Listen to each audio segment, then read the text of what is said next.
अस्सलाम वालेकुम नाज़रीन मैं हूं एक्सप्रेस न्यूज़ से इरशाद अंसारी। आज हम बात करेंगे कि अगले माली साल की बजट साजी के हवाले से हुकूमत की तरफ से अगले माली साल यानी कि 2025-26 के लिए वफाकी बजट की तैयारी शुरू कर दी है। एक तरफ वजारत ख़जाना और FBR की तरफ से तमाम फील्ड फार्मेशंस को और chambers of commerce and industries के साथ साथ ट्रेड यूनियंस को मरासले भिजवाए गए हैं कि जिसमें यह कहा गया है कि अगले माली साल के बजट के लिए अपनी तजावीज़ दें, लेकिन तजावीज़ के साथ रैशनल भी दें और उसमें यह बताया जाए कि जो तजवीज़ दी जा रही है उसका जवाज़ क्या है और उसकी वजह क्या है कि उस तजवीज़ को एक्सेप्ट करके बजट का हिस्सा बनाया जाए और उसमें यह भी बताया जाए कि उस तजवीज़ को एक्सेप्ट करने से FBR को एडिशनल कितना रेवेन्यू आ सकेगा, कितने नए लोग टैक्स नेट में शामिल हो सकेंगे। और इसी तरह यह भी कहा गया है कि टैक्स कवानीन में जो फ्लास पाए जाते हैं जिनकी वजह से टैक्स पेयर्स को प्रॉब्लम होती है या बिज़नेस कम्युनिटी को बिज़नेस करने में हर्डल्स क्रिएट होती हैं, इसी तरह एक्सपोर्ट की राह में रुकावट बनते हैं या नए जो मैन्युफैक्चरर यूनिट जो हैं वो लगने में उसकी राह में जो रुकावट बनते हैं उनकी भी निशानदेही की जाए। और इस पे जो है वो अगरचे ताजर तंजीमों ने और फील्ड फार्मेशन ने काम शुरू कर दिया है, लेकिन विद इन FBR और विद इन फाइनेंस मिनिस्ट्री के साथ साथ प्लानिंग कमीशन में भी इस पर काम शुरू हो चुका है और इसके शेड्यूल भी जारी कर दिए गए हैं। एनुअल प्लान कोऑर्डिनेशन कमेटी समेत लेकर तरजीही कमेटी और फिर सूबों के साथ मुशावरत के अमल का शेड्यूल जारी कर दिया गया है और बजट का जो पार्ट 1 है उसकी प्रिंटिंग के लिए भी मटेरियल मांग लिया गया है और ये पूछा गया है तमाम वजारतों और डिवीज़नों से और साथ जो सूबों में भी जो प्रोजेक्ट चल रहे हैं कि उसमें यह बताया गया है कि आप हमें डिटेल भिजवाएँ कि कितने तरक्याती मनसूबे अब तक मुकम्मल हो चुके हैं और कितने तकमील के मराहल में और कब तक मुकम्मल हो जाएंगे। ये पार्ट 1 होता है कि जिसको कि मार्च के एंड तक जो है वो गवर्नमेंट आलमोस्ट फाइनल करके प्रिंटिंग के लिए उसका जायज़ा लेना शुरू कर देती है और साथ साथ जो है वो पार्ट 2 की तैयारी होती है। लेकिन जो अचंभे वाली बात है वो ये है कि हुकूमत ने बजट साजी का काम तो शुरू कर दिया है, लेकिन बजट साजी के लिए जो सबसे अहम काम होता है वो होता है डॉलर रुपी पैरिटी प्राइस का तयन करना कि जिस डॉलर के रेट पे बजट की जो तखमीना जात को तैयार करना है वो क्या है। वो अभी तक किसी वजारत को या डिवीज़न को नहीं भिजवाया गया कि वो अपनी कैलकुलेशन या अगले माली साल के तखमीना जात किस डॉलर रेट पे जो है वो तय करें। उसकी वजह से तमाम वजारतों और डिवीज़नों में ये कन्फ्यूजन पाई जाती है कि वो इसको स्पेकुलेट करेंगे। अगर वो एग्जेजरेशन की तरफ जाते हैं तो भी अगले माली साल के लिए जो बजट तखमीना जात होंगे वो हकीकत पसंद नहीं होंगे, लेकिन वो अगर अंडरमाइन करते हैं कि डॉलर जो है वो नीचे आएगा और उसको मद्देनज़र रखते हुए अगले माली साल की प्रोजेक्शन करते हैं और डॉलर अगर उस प्रोजेक्शन या उस जो तखमीना लगाया गया था उससे ऊपर चला जाता है तो फिर उनको फ़ंड्स की शॉर्टेज हो जाएगी और फिर उनको सप्लीमेंट्री ग्रांट्स और एडिशनल फ़ंड्स के लिए हुकूमत की तरफ देखना पड़ेगा। तो उससे फिर वही सिचुएशन पैदा हो जाती है कि जब अनसीन एक्सपेंडिचर्स या इस तरह के अखराजात आ जाते हैं तो फिर आप इदारों की तरफ भागते हैं कि फ़ाइनेंसिंग का अरेंज करने के लिए। तो अभी तक वजारत ख़जाना की तरफ से वजारतों और डिवीज़नों को ये नहीं बताया गया कि वो बजट साजी किस डॉलर रेट पे करें। एक तो वजारतों का ये हुकूमत से मुतालबा है कि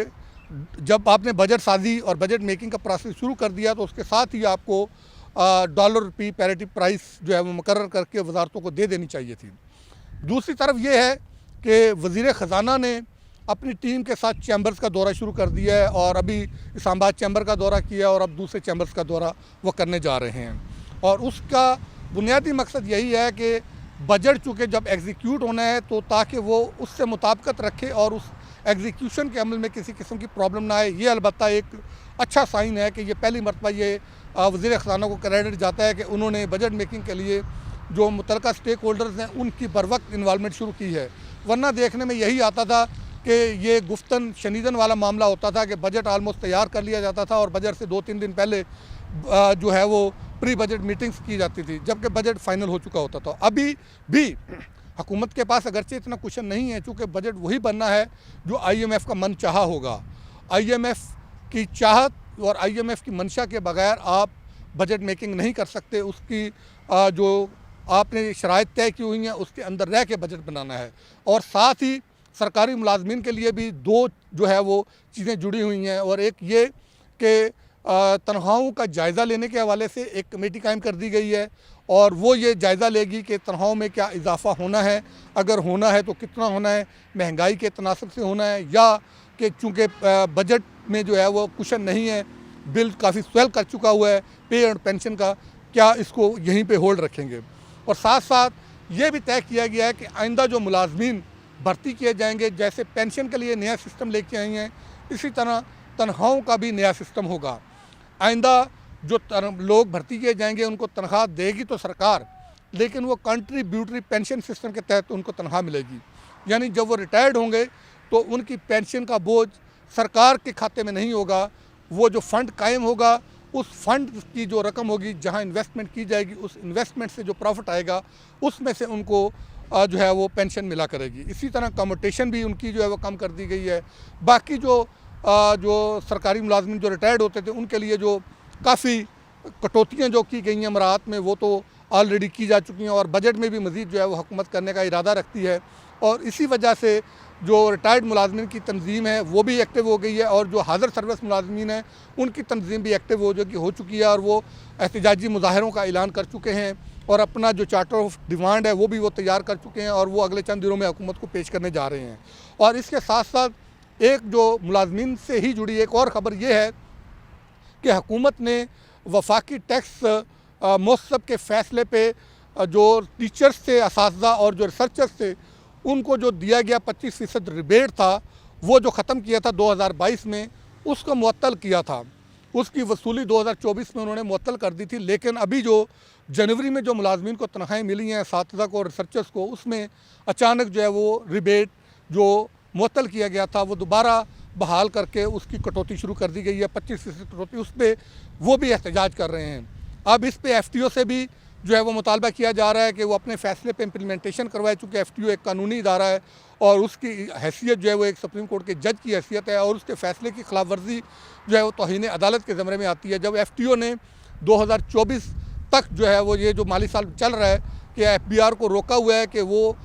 ये जो 25% रिबेट है ये जारी रखे और इसकी कटौती टैक्स की मद में ना करे, तो फिर क्या वजह है कि इतना अरसा रोकने के बाद अब FBR ने अचानक जो है वो कटौती शुरू कर दी है। क्या ये रेवेन्यू जो शार्टफॉल है 400-450 अरब रुपए का, क्या ये उससे खौफजदा हो के हुकूमत ने यह हैज़र्डली ये इकदाम उठाया या इसके पीछे से पस मंज़र में कोई और मामला जो है वो चल रहे हैं। तो ये हुकूमत के लिए मुश्किलात पैदा हो जाएंगी अगर इसी तरह तमाम स्टेक होल्डर्स सड़कों पे आना शुरू हो गए। तो जो पॉलिटिकल स्टेबिलिटी का हुकूमत ख्वाब देख रही है और किसी हद तक आई भी है, तो वो ख्वाब फिर दोबारा से चिकनाचूर हो जाएगा और उससे नए मसाइल जो है वो जन्म लेना शुरू हो जाएंगे। तो हुकूमत को दानिशमंदी से जो है वो आगे बढ़ना चाहिए और स्टेक होल्डर्स को ऑन बोर्ड लेके फ़ैसले करने चाहिए। जल्दबाजी के और एक तरफा फ़ैसले जो है वो मुश्किलात पैदा करेंगे और हुकूमत के लिए आसानियाँ पैदा नहीं करेंगे। इससे आम आवाम के मसाइल भी बढ़ेंगे और हुकूमत की मुश्किलात भी बढ़ेंगी।